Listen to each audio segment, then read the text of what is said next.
Good evening everybody, shout out to all our viewers, lalo na po doon sa mga kumakain ng special udong with sardines. Ayan, this is our recipe for tonight. Dahil maulan ng panahon, ito yung naisipan kong lutuin. Ayan, nagpainit na po ako dyan ng kawali, nilagyan ko na ng mantika. At igigisa natin ang sibuyas at bawang. Ayan, nung araw mga guys, naalala ko lang, ito yung madalas na ulam. Kapag may udong ka na ulam, ay special na yun. Tsaka special udong naman talaga at napakasarap naman talaga nito. Ayan, susuti lang natin until become a brownish para mas lumabas yung aroma ng sibuyas bawang, mas masarap yung ating lutuin.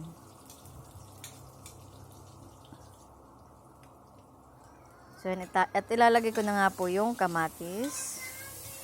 At saka sa mga mami dyan na naghahanap ng ulam na kung saan makakatipid sila, ito isang suggest udong. Mura na, masarap pa at masustansya. Didiskartehan mo na lang ng gulay.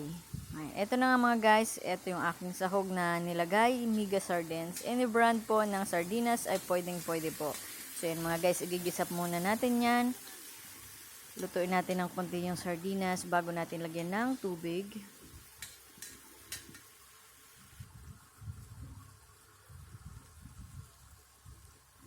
Napakabango nga nito. Habang niluluto ko nga, natatakam na ako.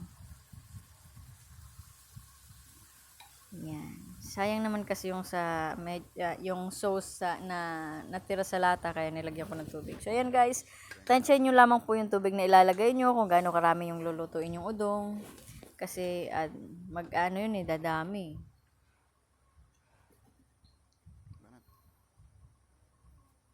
So ayan, maglalagay na po ako ng pampalasa, asin, Ajinomoto, and then black pepper, pamienta.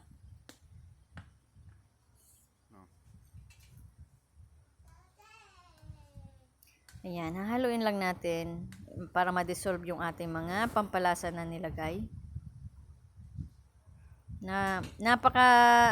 Maulan nga ang panahon dito sa amin, kaya naman ito yung ulam na naisipan ko. Ang hirap pati lumabas para mamalengke. Buti na lang meron akong stock na ganito.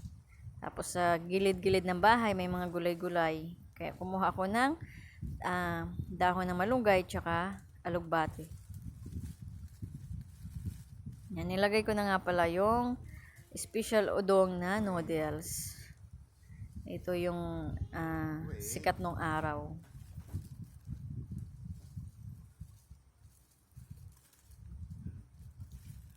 Mahulog ka naman.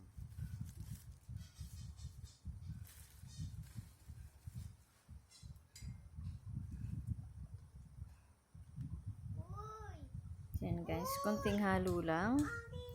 Inaantay natin na maluto yung noodles. Masarap nga ito mga guys kapag mainit-init pa na ihahain mo. No, sabay napakalakas ng ulan.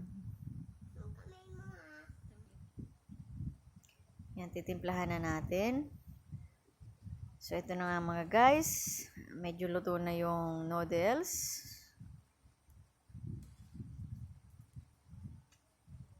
Pwede na natin ilagay yung ating gulay.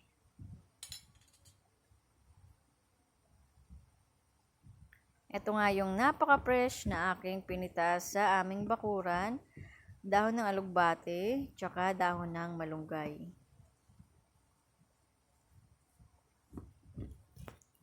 So ayan mga guys, nilagay ko na nga yung dahon ng malunggay tsaka alugbate. So antayin na lang natin yan na maluto. And then, ready to serve na mga guys. Masarap itong iserve sa mga mahal natin sa buhay kapag mainit-init pa.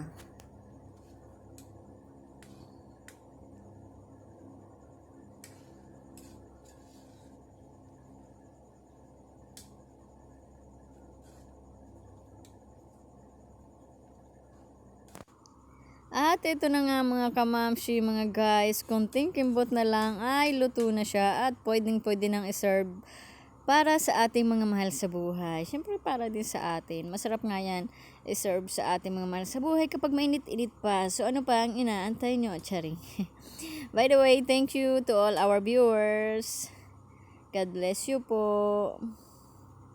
Thank you for watching.